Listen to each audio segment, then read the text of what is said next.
I'm back, baby! Coming to you from some suburb, guys.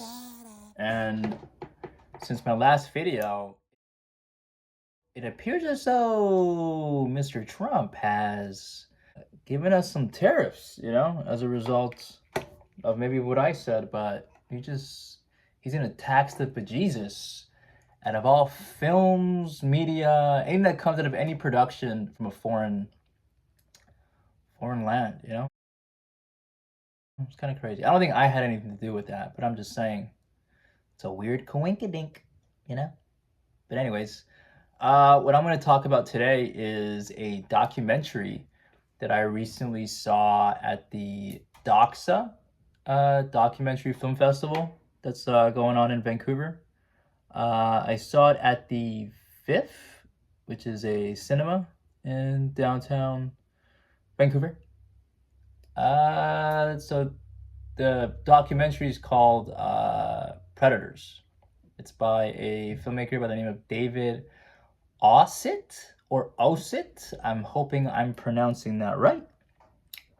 The documentary basically follows the rise, not really, I guess, fall of the To Catch a Predator series, and I'm pretty sure most people are aware of what that show was, it was a Dateline show where Mr. Rick Hansen, the Jerry Springer of pedophiles, if you will, he would use police stings as a means of entertainment. So the whole premise of that show, to explain to people who aren't aware or familiar with To Catch a Predator, Rick Hansen, with the help of local police and a few fill-in actors, they would create a scenario where a individual would think they're talking to a minor, and then this person would come to said house thinking they're going to have sexual relations with said minor. And then, of course, Rick Hansen would come in and he would do his whole, his little speech. We get it. The whole meme. We get it. Now, what I'm going to go into is, because everybody's familiar with what that series is. Everybody knows what To Catch a Predator is. I'm more interested in David Ossett and why he did it, the documentary. Also, how Rick Hansen was able to tap into a primal need from the mob. By the mob, I mean the crowd, the audience, to really vilify and feel justified in just humiliating someone they feel is someone they feel is deserving of such humiliation. Here's what I mean, because the show came out in, from what I think it was 2004. The series from 2004 to 2007, I believe, or maybe a little later. Which, if you think about it, that's actually before Facebook or any form of social media that we know of as of today. It was in the MSN, MySpace era, but it was pretty much before we had the ability to just ruin someone's life online, irrevocably, for no reason sometimes, without any due process, where there was no presumption of innocence. Yeah, that's, wow. Yeah, 2004, eh? Remember that? I bet most people don't know. If you were born after 2000, you probably aren't even aware of a time when you could just go about in your life and do the most disgusting, deplorable things and not have people judge you for it for the rest of your life. Yeah. But anyways, yeah, so he was able to tap into this need, this need from the mob, the crowd, the audience, to humiliate and rightfully humiliate a bunch of people they feel is deserving of so. And he was smart enough to think, oh, like, who does everybody hate? Who does everybody dislike? What are some of like the social taboo behaviors that we can all like agree, oh, this is just like a line most of us would never cross, And for Mr. Rick Hansen, me, it was Predators. Yeah. However, I feel like the success of the show rested mainly on the fact that he brought it out in a time when most people just didn't know the extent to which that happens. Here's what I mean. I feel like the reason why it was so successful was because he gave a window into something the public, and I feel like most people just weren't not only privy to, but just weren't fully aware of just how common. I mean, I don't know how prevalent it is, like in terms of numbers, but by watching the show, you realize just how the type of like strata it cuts through. It cuts across all types of strata. You got teachers, boppity boopities, boopity boppities, police officers, comedians, doctors, comedians, priests, actors, comedians, athletes, fighters, comedians, janitors, singers, boppity boopities, royalty, and politicians, just to name a few. So it does affect all types of people. And it's not like the roles or these occupations have anything to do with it, like that affliction or what have you. I mean, I don't think these jobs are like, they don't preclude someone to behave in that manner. But what I'm trying to get at is like, it does affect all types of people from all types of strata. Not me, though. I, for one, always cross my T's and dot my I's. Because I'm into pie, and I'm not even Samoan. Typically, when you hear about these things, it's like, you hear it on the news. That's usually the main form of media people at the time really got word or wind of when it came to those type of crimes. Rarely did you know or hear or see of people that actually did those things, But he really gave he would give us, not only did he give us real life content of these people in action, essentially, like doing the things that they feel like they need to do, but he would do it in a way that was entertaining. That's what was so cool about it. It was so strange because he would, in the documentary, it shows how he was able to go into a town, right, Rick Hansen, me, and convince the local police departments to work with him, because they felt at the time, oh, we don't have the funds to really engineer these things, these social engineering traps, if you will, to ensnare a lot of these guys. So they figured, oh, let's work with this guy, this media personality who's in it for very different reasons, let's be honest about it. And then essentially take their orders from him, Rick Hansen. It was strange because they're a completely different entity. Law enforcement deal with public safety, the safety of their community. They really have to juggle the rights of offenders, both victims, privacy, that's a big one too. And it's really galling to see just how much of them they would just sort of fall under this guy's spell, you know? I envied it a bit, you know? I'm like, how does he do that? Like, it's so impressive. Wow. Okay, so here's the thing. So in Canada, you can't do such a thing.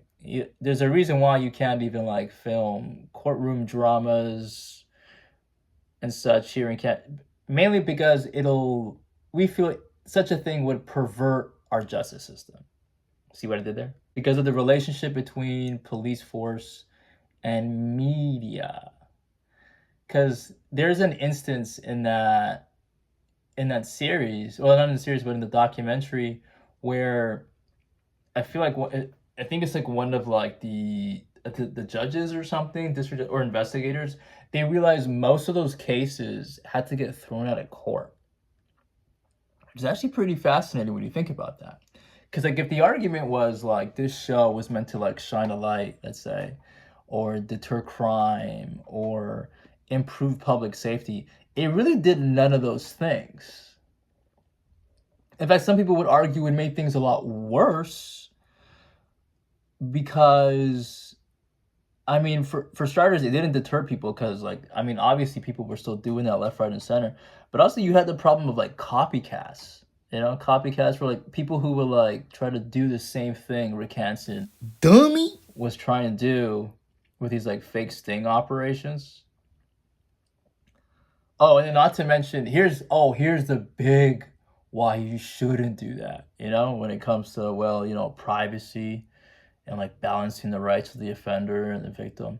There's an instance in that like documentary where they show where one of the people, one of the men who took the bait from this like young kid, from this actor who was pretending to be a young child, he happened to be like the DAA of like that county or state, like the district attorney assistant. So think about that for a second, okay? The district, like the assistant to the assistant, all right, to the district attorney was caught on this show. And then they go to his house and then he blows his brains out. And right there, live. Well, not live, but they have footage. You can hear bullets going on. It's so messed up, you know? It's so wild. And just like the reaction of everybody as it's going on, it's so surreal, you know, just the way it's like a circus show of some sort. It doesn't even look real, but it is, you know? Yeah.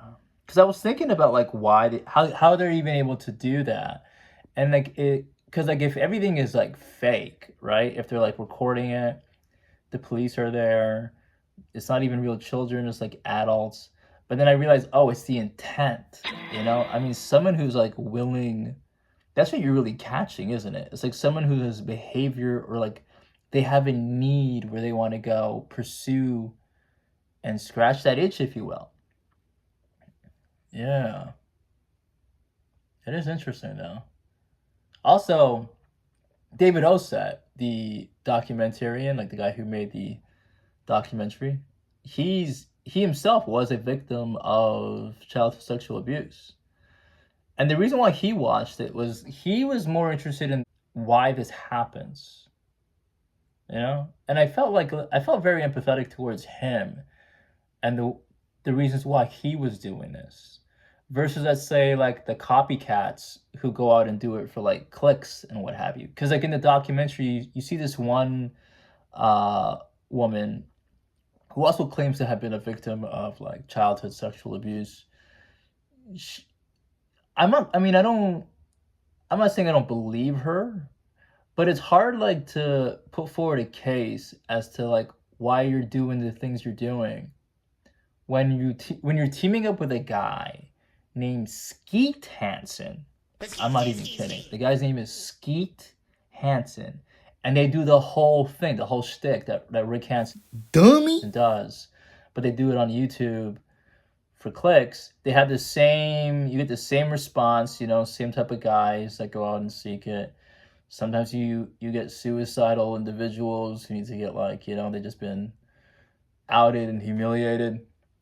The whole time I'm watching that, by the way, I'm thinking like, wow, like the way these guys are just like humiliated. I'm surprised they don't have access to guns. Oh, where you just stand? Or like, I don't know, airplanes. Cause like it is just nuts. Just to see someone just like crushed like that. It's crazy, And like the subsequent fallout from it that can happen. I gotta say, it is Rick Hansen. Dummy was a genius, though. To know exactly what it is that visceral need from the public, and just from people in general when it comes to wanting to vilify or externalize like evil, into something else. It's like something we all need to like unite against. That was that saying like no. The only thing that really unites people is like a common like enemy or evil. And that's like one of like the only taboos that we all like universally agree when it comes to like children. It's just like it's not something that anybody can really like condone, Yeah, it's kind of 3.14, it's kind of sad at the same time because you see some of these guys, and there's like one guy who's like college age talking to the decoy, who's well obviously pretending to be a young child, but she's also college age, and they're just like talking to each other like normal people. And then he mentions how like he's heard of like these like sting operations. It's the most surreal thing. He's talking about sting operations similar to the one he's currently in. All right, and then they come out and talk to him. It's the most wildest thing in the world. It's crazy. Yeah, Rick Hansen. Dummy. There's another instance though, because I mentioned the one with the DAA who blows his brains out. There's another situation where like this kid, an 18-year-old kid, right, who's with I guess he's like dating or was considered a freshman in the same high school he's in, so a 15-year-old. He's 18, but he's a senior in high school. And then they air this episode, and this kid's life is just ruined. Just ruined. Because of because of the law, that he's of the state that he's in. And then one of the producers of the show mentioned how like if he was in another state, it would have been completely fine because he's a senior in the same school as this freshman. And I'm thinking like, how often does that happen in NBA where you have like this senior dating a freshman in the same, and nobody really like said. I mean, they don't crucify someone the same way this show did to this kid, and then they're interviewing his mom, and you can just hear this guy just crying in the other room because like his life is just ruined, Because I'm pretty sure he's not in the same ballpark as some of those guys were, who obviously were. I mean, the conversations they were having with someone they thought was a child, you can tell like some of them have obviously a problem, But this kid, like he was sort of trying to get with like this person who was in the same school as, I don't know. That one was just sad. But it also goes to show like what David Ossett was talking. Well, he mentions it in the documentary how like the differences even amongst offenders and how they don't really show that in the show. It's almost like black or white, And I did like a bit of research. Like there really is like different types of offenders, right? I mean, you guys can look it up yourself if you want. They're called like fixated. I talked about this before in another video. You get like regress, and you get like the morally indiscriminate, right? And for the most part, most of the guys in this documentary are the fixated ones. Fixated ones are basically like people who search for, prepubescent like children or children basically, or pubescent children. But even within that, you have like gradations as well as to why people like search for the things they do. But yeah, it's kind of crazy. And then regressed is like someone who doesn't seek it, but because of like situational factors, like stress or something, like maybe they're being bullied by like, I don't know, Joe Rogan or something, or like Andrew Tate, and they're just getting like humiliated and just like and just beaten the hell up, and then they decide, you know what, I'm gonna go to Cambodia and get with this like kid, but then they're like, nah, bro, you can like lift your like self-esteem and confidence if you take up Muay Thai or something. I don't know, I'm just kidding. But like what I'm saying is, it's interesting how prevalent the problem is, like when you watch the documentary, and just like who would have, like, it's just everywhere. You just aren't aware of it, you know? And the way Rick Hansen Dummy was really able to like tap into that, yeah, in a way that he did, and it just caught storm. Yeah, it's wild. It's genius, really. The way he's able to take advantage of that over there, anyways. I mean, we can't do that here in Canada for obvious reasons. Earlier, I was talking about how it was pre-internet. Well, not pre-internet, it was pre-mob justice. Where there is no presumption of innocence, people already like make a judgment beforehand and you get dragged. It is like, it's fascinating how he was sort of like the first one to do, well, not so much as the first one to do it, but he kind of like showed us like who we, like what we're really capable of, you know, as a group or mob when it comes to type of stuff. Because most people subscribe, I feel like, to like almost like a vindictive or revenge fueled sense of justice. It's hard for most people to look at things like holistically, you know, like from like both the offender and the victim, and to see like how to really balance things and how to like, you know, bring things back to like a state of equilibrium for both parties.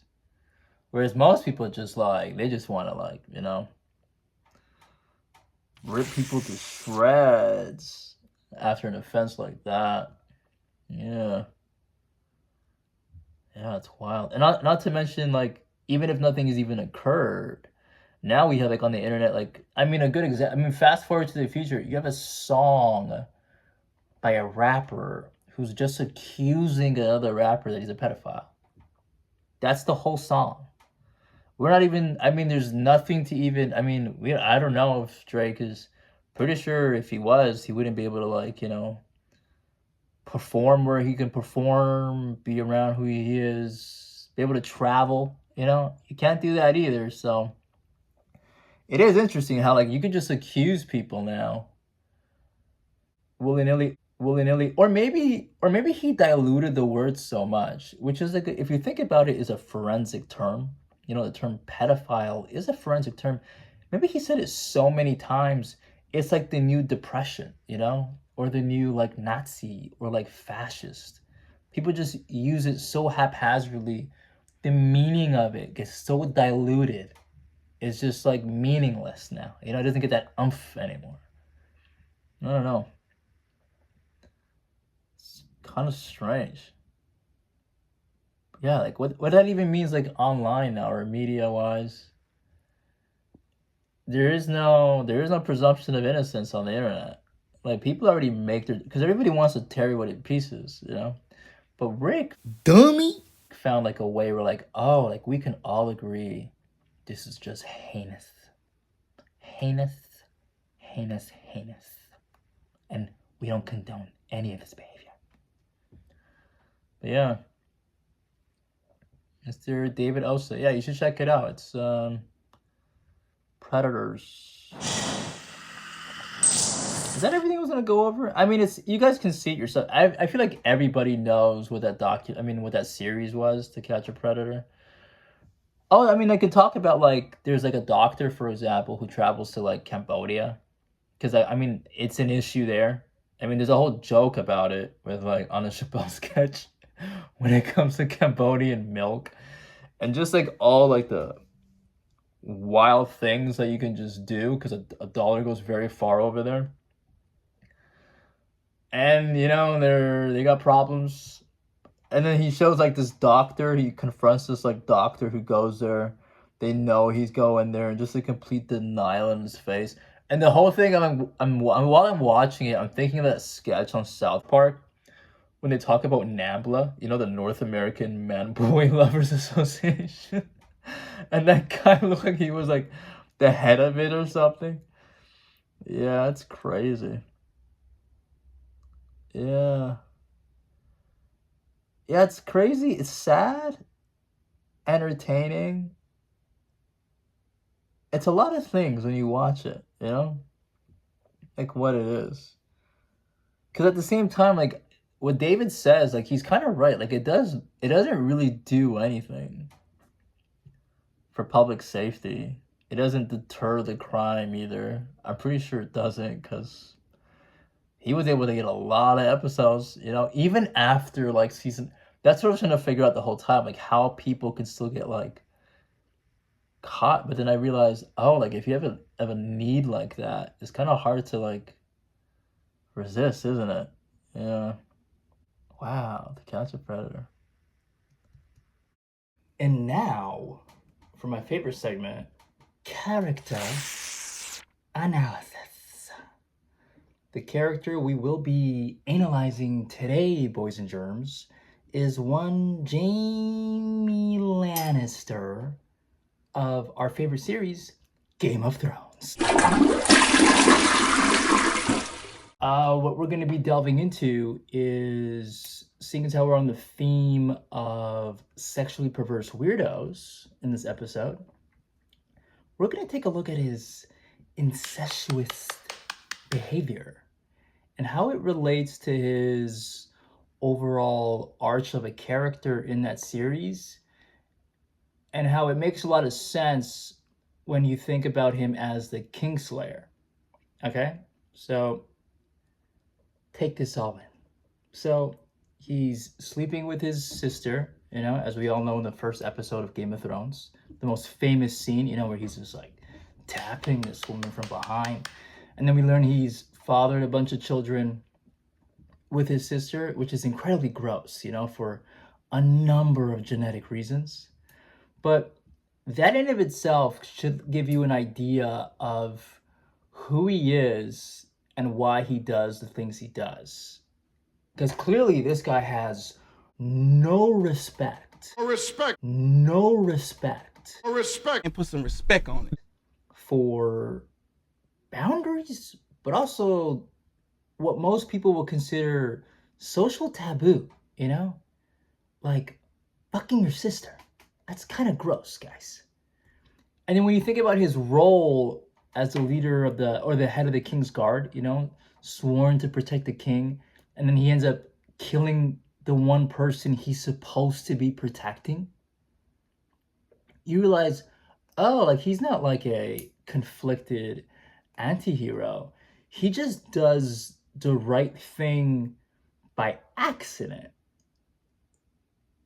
It appears as though like he was working on behalf of all these like villagers who were about to get slain by this mad king, but Jaime killed the king. See, I'll say this in. Jaime killed the king not because, oh, the king was insane and irrational, and therefore he was gonna kill all these people, and Jaime stepped in to save all these people from a senseless death. No. Here's why he did it, okay? Take this in. Take this in. All right. He killed the king not because he was about to murder a bunch of people for no reason. Jaime kills the king because he realizes what he's about to do doesn't make any sense. It's not in anybody's best interest. Jaime's interest or the king's. He doesn't care about the safety of all those people.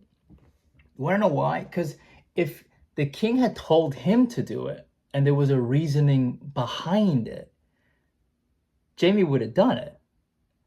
But the reason why he doesn't do it is because it doesn't make sense to him. Not because he's about to kill a bunch of people. See? Jaime kills the king because he realizes, oh, like what he's about to do doesn't make any sense. How can I work for this guy if it doesn't make sense for me or him. He does not care about the safety of any of those people. And because he does that, right, it appears as though, like, to the outside, oh, like, he's like this benevolent person who disobeys orders in order to, think about all these villagers who are about to perish, at the hands of this mad king. And that's not what it is. No. It appears like that. It came off like that. But nah, son.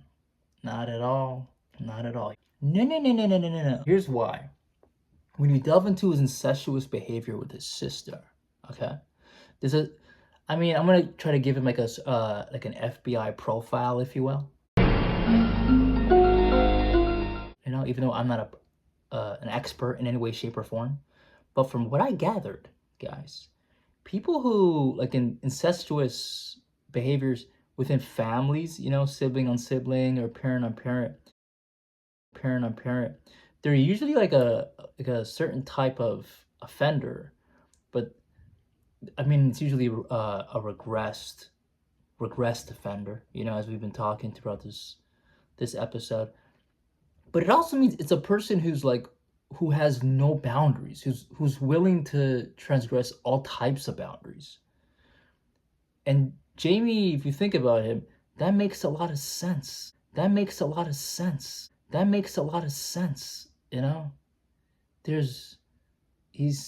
willing to cross all of them. And then let's not even forget like the symbolism of him losing his right hand. Have you? But he keeps his left. Now, I don't know if any of you are familiar, but like the right hand is like seen as like the right hand of God in Judeo-Christian theology.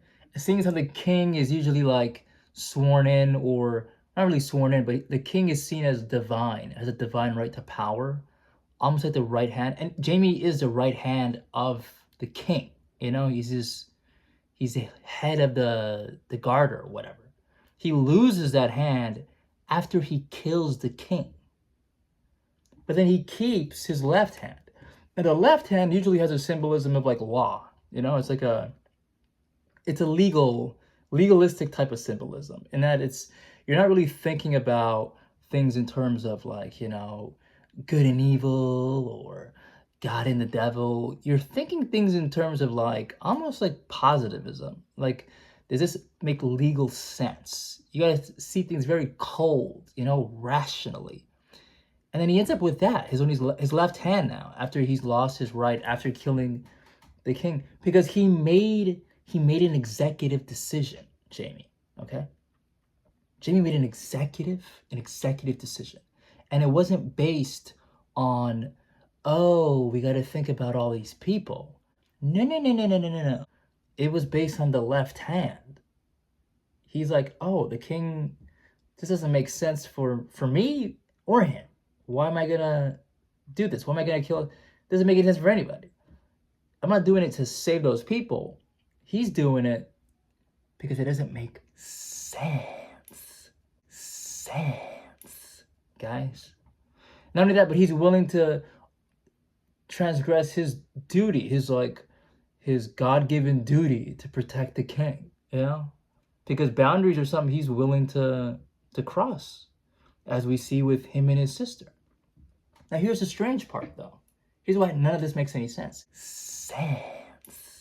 Because he has kids with his sister, and one of these demon children, like, they have the same insane, irrational type of mind as this king.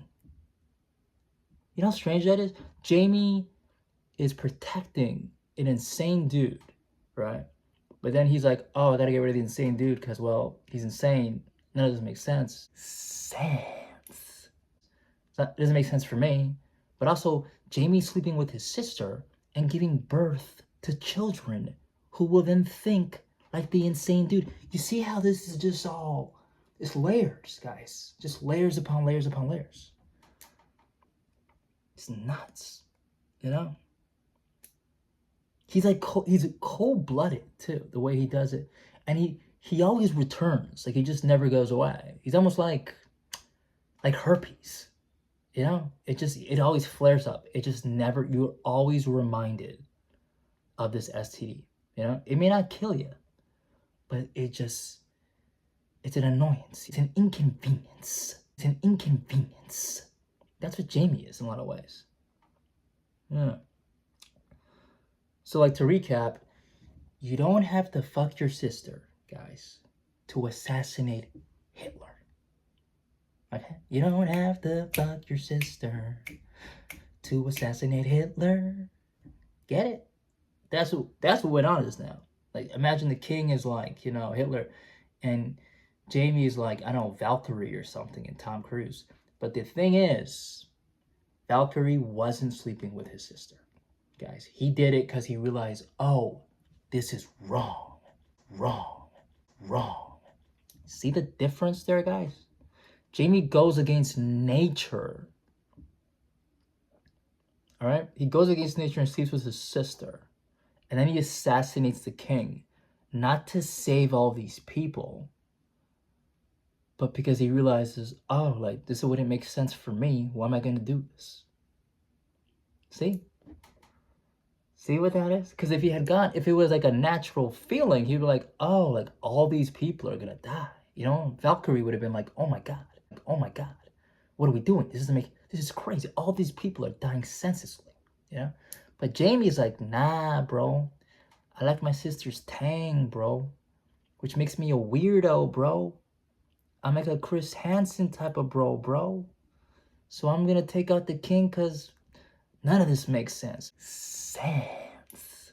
My kids don't make sense. Sense. You know, the king don't make sense. Sense. I don't make sense. Sense. I mean, not me. I mean, Jamie doesn't make sense. You know? Yeah, I make sense. But Jamie Lannister doesn't make sense, guys. But yeah, you don't have to fuck your sister to assassinate Hitler. Yeah. All right, off to the next segment. And now for Do I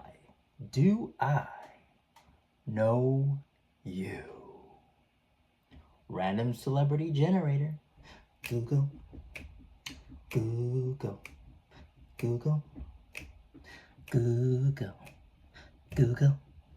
All right, so what are we doing today? Who are we going with? Last time I started with women because I was very progressive. Today, I'm regressive. Oh, in keeping with the theme of the show, instead of being progressive, we're gonna be regressive. And we're gonna go with dudes. Movies and entertainment. Generate celebrity. Generate celebrity.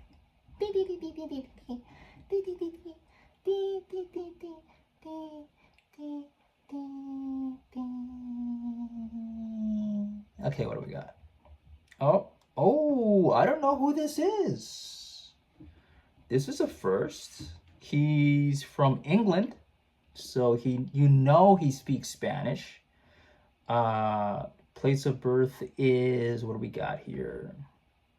Stoke-on-Trent.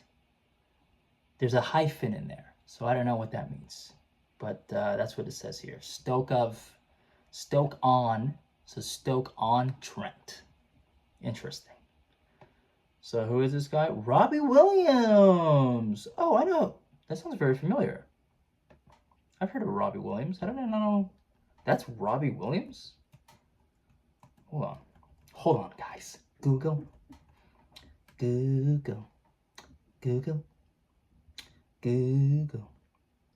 Oh, I know who that is. Because the picture is so unfamiliar. He has like a mohawk. Is he a mohawk now? What's going on? I mean, I don't know who he is. Like, I don't listen to Robbie Williams's music, you know, but I've heard of him in passing somewhere.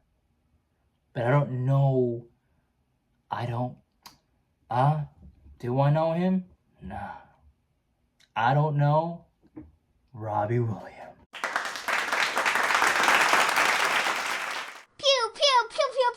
Google.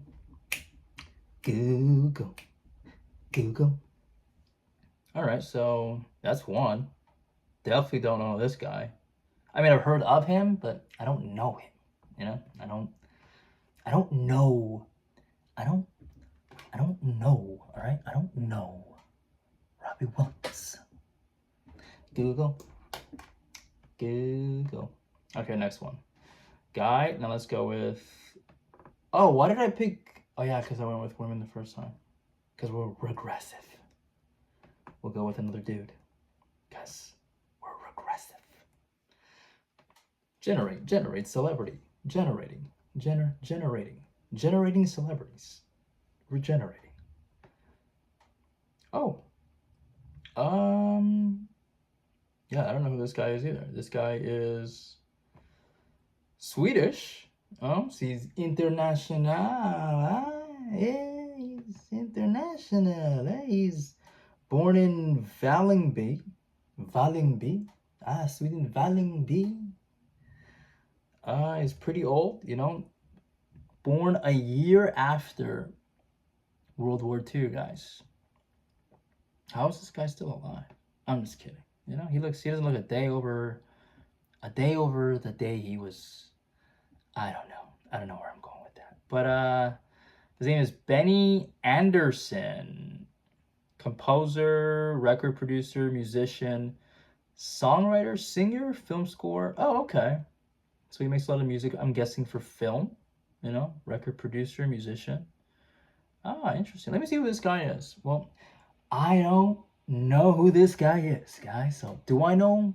What's his name? Benny Andersson? No, I don't know him. Pew, pew, pew, pew, pew. Google.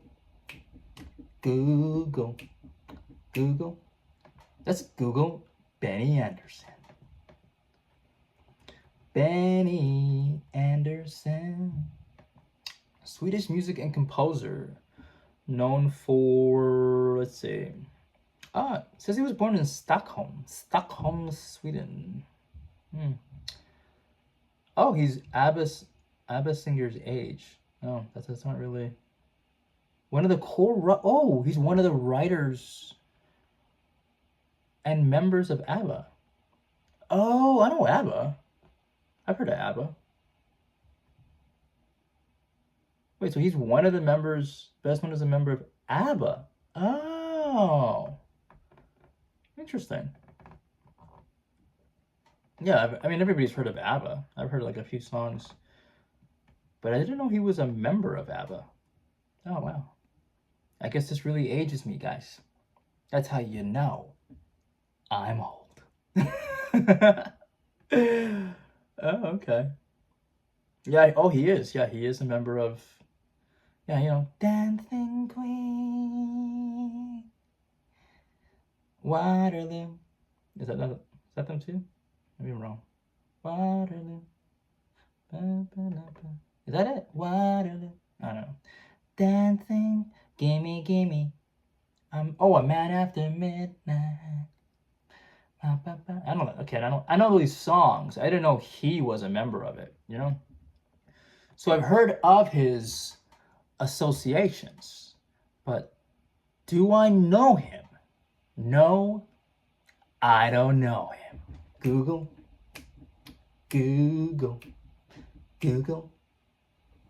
All right, so we're gonna keep this one nice and sweet. Okay, so number 1 was Benny Andersson. Don't know him. Number 2 is Swedish pop member Benny. No, the first one was, look at that, guys. You know, I'm not good at this. I'm not good with names, you know. Be memorable, guys. Robbie Williams. That's the first. But I mean, everyone's kind of heard of Robbie Williams, you know. Everyone's heard of.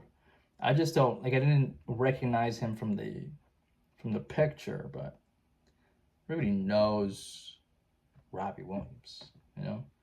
But I don't know Robbie Williams, yeah. Second one, Benny Andersson. I don't know Benny Anderson. But I've heard of ABBA. Yeah. All right, one more. I'm rambling. I'm a rambler. Male, choose. We'll go with, yeah, all dudes, because in this episode, we're regressive. Google. Google. Google. Oh, it's your boy. I know who this is. I know who this is. Place of birth, Brooklyn. Brooklyn. Oh. My name is Jay-Z. New York. It's Jay-Z. H to the Izzo. Yeah, I know who this is. Wow, he's born December 4th, 1969. Hey. Mr. Jay-Z. Singer, songwriter, record producer, entrepreneur. Oh, it's your boy, Ho. It's your boy. It's your boy. Actor, film producer, television producer, the whole 9 yards. It's your boy, Ho. Yeah, this. I mean, you could even know, even if you don't even listen to his music, you could just, you see him and you just know who he is. It's a Jay-Z. Well, I mean, do I know Jay-Z? It's your boy, Ho. I know Jay-Z. Oh, I want to get in a good impression of Jay-Z. He would be, it's your boy, Ho. Oh man. What's the thing that Jay-Z? What's it Jay-Z saying though? What's it Jay-Z saying? You know, what does Jay-Z say all the time?